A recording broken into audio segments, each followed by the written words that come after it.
What's going on, guys? This is Bikes on Business, back at you here with another one.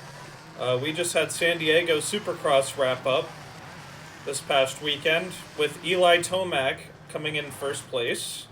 So I'm here to talk a little bit about that.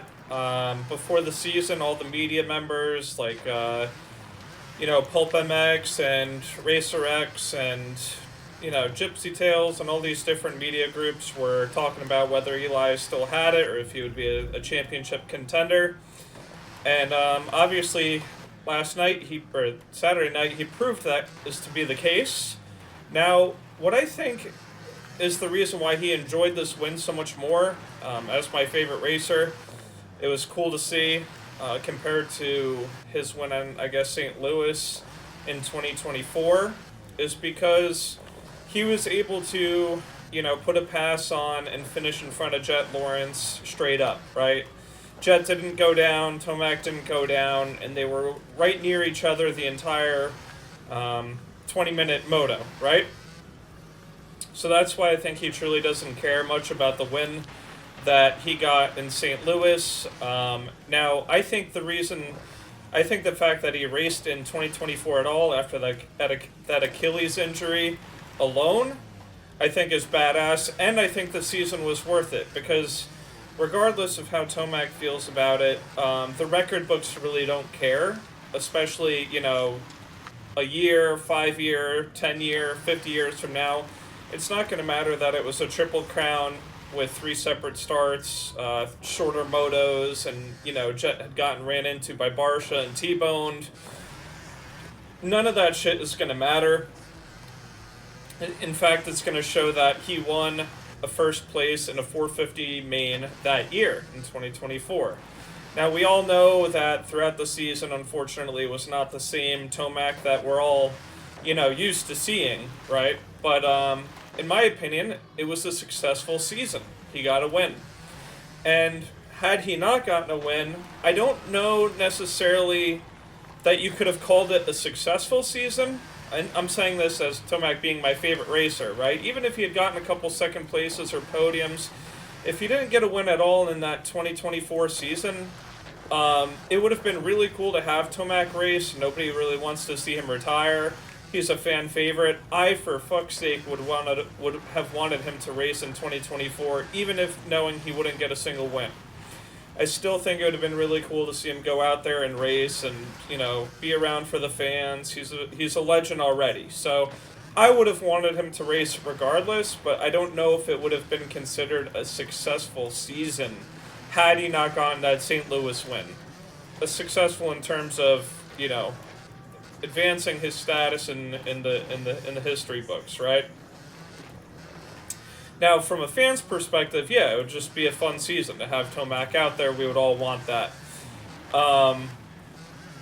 Now, I think that insofar as where Tomac is at, he's not in that same mindset. I don't think he really looks at 2024 as much as of a successful season. I think he would have been happy to just know that he could get back to the top step of the podium, even if it was, round 11 or so.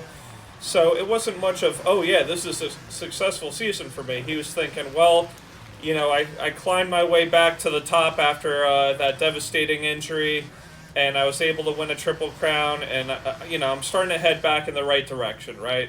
But I still don't think he would consider that, straight up successful season as a whole. Although, objectively it was, because again, he got that victory. Now, talking about him versus Jett Lawrence, this is just a whole nother stratosphere, right? How San Diego went. First of all, it was round 2 instead of round, 11 or 12 in 2024.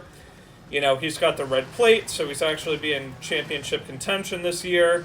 And he was, of course, most importantly, able to start with pass and stay in front of Jett Lawrence every lap of the race, with Jett Lawrence breathing down his neck until the checkered flag.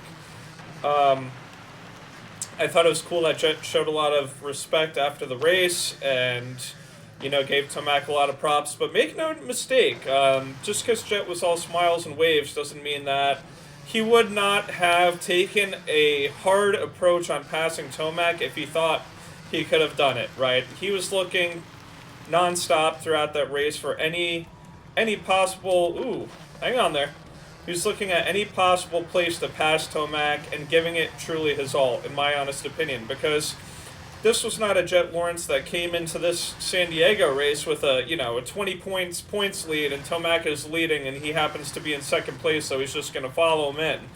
Jett is, I don't know, 18 or 15 points down in the championship, maybe 10 points now, but at the time going into San Diego, he was a good chunk of points down from his disastrous 12th place start at Anaheim 1. So he really needed to make any and all points up that he could on Chase Sexton and Eli Tomac for that matter. So make no mistake, yes, it's early in the season, but he was looking as hard as possible to make that flashy Jett Lawrence quick scrub, find the traction, get around Tomac and yard him. He was looking to do that, but Tomac was actually riding so phenomenal that you just can't do that. It doesn't matter how new your style is, that you're 21 years old and granted very talented on the bike. It just, when Tomac is ripping like that on this track and his lines are dialed and he's not making a mistake, unless you're right a wheel's length behind him, you're not making that pass. It's not happening.